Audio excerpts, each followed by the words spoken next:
Bayangkan sebuah negara yang katanya diserang, presidennya ditangkap, keadaan darurat diumumkan, tapi pasar tetap buka, orang tetap belanja, dan jalanan tidak dipenuhi tank. Aneh? Tidak. Selamat datang di Venezuela versi terbaru, tempat kudeta tidak lagi datang dengan dentuman, tapi dengan konferensi pers dan kampanye media global. Amerika dengan bangga mengumumkan, Presiden Venezuela, Nicolas Maduro, dan istrinya telah ditangkap dan dibawa ke luar negeri. Operasinya, 30 menit. 30 menit untuk menangkap seorang presiden di negara yang dikenal sebagai salah satu wilayah dengan pengamanan paling ketat di Amerika Latin. Kedengarannya heroik, atau justru terdengar seperti dongeng yang ditulis buru-buru. Mari kita jujur sejak awal. Ini bukan cerita agen rahasia yang menyelinap seperti film Hollywood. Ini bukan CIA yang tiba-tiba jadi tak terlihat. Ini bukan operasi intelijen brilian.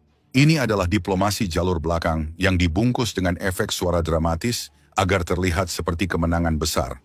Venezuela sudah diblokade laut selama 3 bulan. Blokade udara berjalan sebulan terakhir. 10 hari sebelum penangkapan itu, negara ini praktis diputus dari dunia. Keluar masuk hanya lewat darat. Jadi jangan bayangkan Amerika datang ke rumah Maduro seperti maling malam. Negara ini sudah dikunci dari luar, lalu pintunya dibuka dari dalam. Dan disinilah detail penting yang jarang dibicarakan. Area Istana Presiden Miraflores bukan halaman kosong. Itu wilayah penuh tentara, polisi berpakaian sipil, agen intelijen, dan pendukung fanatik. Tidak ada satupun warga negara yang akan diam jika presidennya benar-benar diculik oleh kekuatan asing. Tapi tidak ada ledakan kemarahan publik. Tidak ada perlawanan heroik. Tidak ada darah, karena ini bukan penculikan. Ini kesepakatan. Amerika ingin kita percaya ini operasi kilat. Padahal yang terjadi jauh lebih membosankan dan jauh lebih berbahaya. Kompromi elit, perjanjian diam-diam, transaksi kekuasaan. Maduro keluar bersama istrinya, Cilia Flores, sosok yang selama ini justru menjadi arsitek karier politiknya. Dari aktivis serikat, menteri, wakil presiden, sampai menggantikan Hugo Chavez. Jalur itu dibangun lewat jaringan, bukan senjata. Donald Trump tentu saja tidak akan melewatkan panggung. Kami menangkap Maduro, katanya. Kalimat pendek, keras, dan sangat Trump. Ini bukan pernyataan keamanan, ini iklan politik. Trump adalah presiden yang berpikir seperti produser acara realitas. Pentagon, CIA, semua dijadikan properti panggung untuk menunjukkan citra Amerika yang perkasa. Masalahnya, dunia tidak sebodoh itu. Orang-orang yang pernah menginjakkan kaki di Caracas tahu. Tidak ada skenario di mana CIA bisa menyeret presiden keluar tanpa restu internal. Jadi pertanyaannya berubah, bukan bagaimana Amerika melakukannya, tapi siapa di dalam yang membuka pintu. Sekarang kita masuk ke pertanyaan paling klise, tapi selalu relevan. Kenapa Venezuela? Jawabannya ada 3, politik, ekonomi, dan geostrategi. Dan ketiganya berbau sangat amis. Secara politik ini sederhana.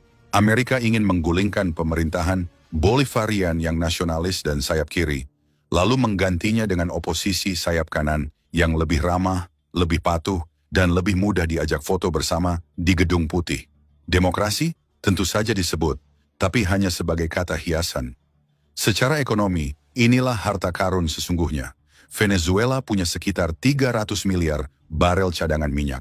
Dengan teknologi baru, angkanya bisa tembus 500 miliar. Setara Rusia, Iran, Arab Saudi. Dan yang lebih manis bagi Amerika, minyak mentah berat Venezuela cocok dengan sistem kilang mereka. Cocok, seperti puzzle yang sudah menunggu untuk dipasang. Tapi tunggu dulu, minyak bukan satu-satunya incaran.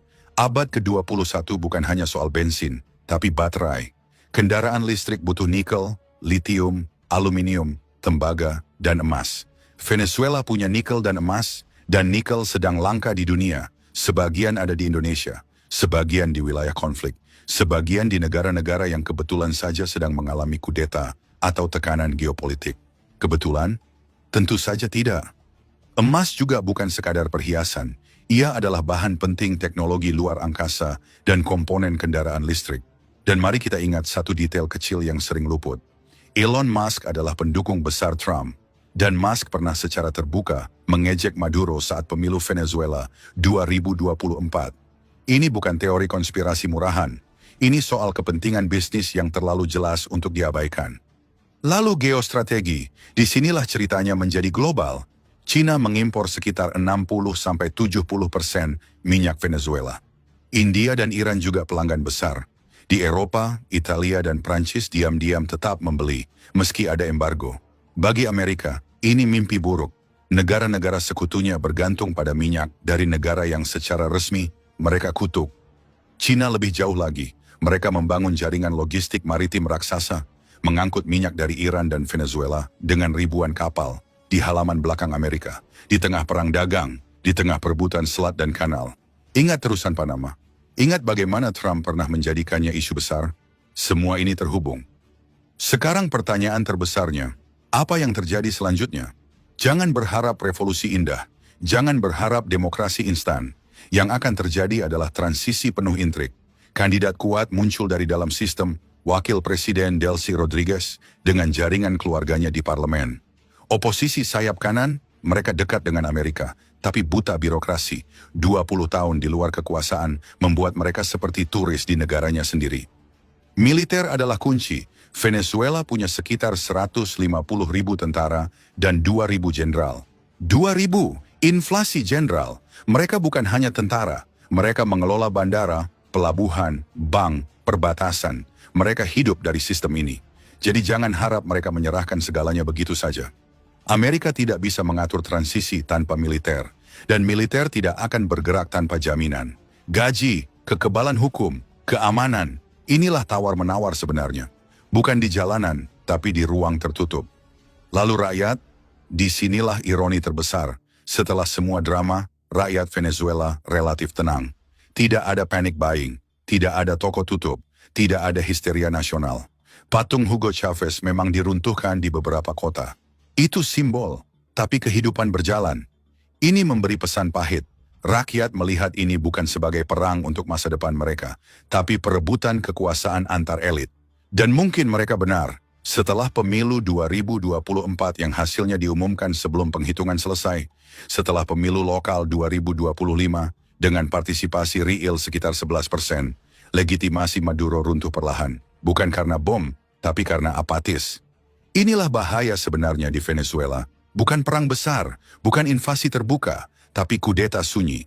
Negara yang diambil alih sedikit demi sedikit, dengan alasan demokrasi, hak asasi manusia, dan stabilitas. Tanpa suara tembakan, tapi dengan kontrak, utang, dan kesepakatan di balik layar. Dan dunia menonton, sebagian pura-pura terkejut, sebagian pura-pura marah, sebagian menghitung untung. Venezuela bukan kasus terisolasi. Ini adalah cetak biru, dan jika kita tidak belajar membacanya, kita hanya akan menjadi penonton berikutnya dalam drama geopolitik yang sama, dengan judul berbeda, tapi akhir cerita yang sangat mirip.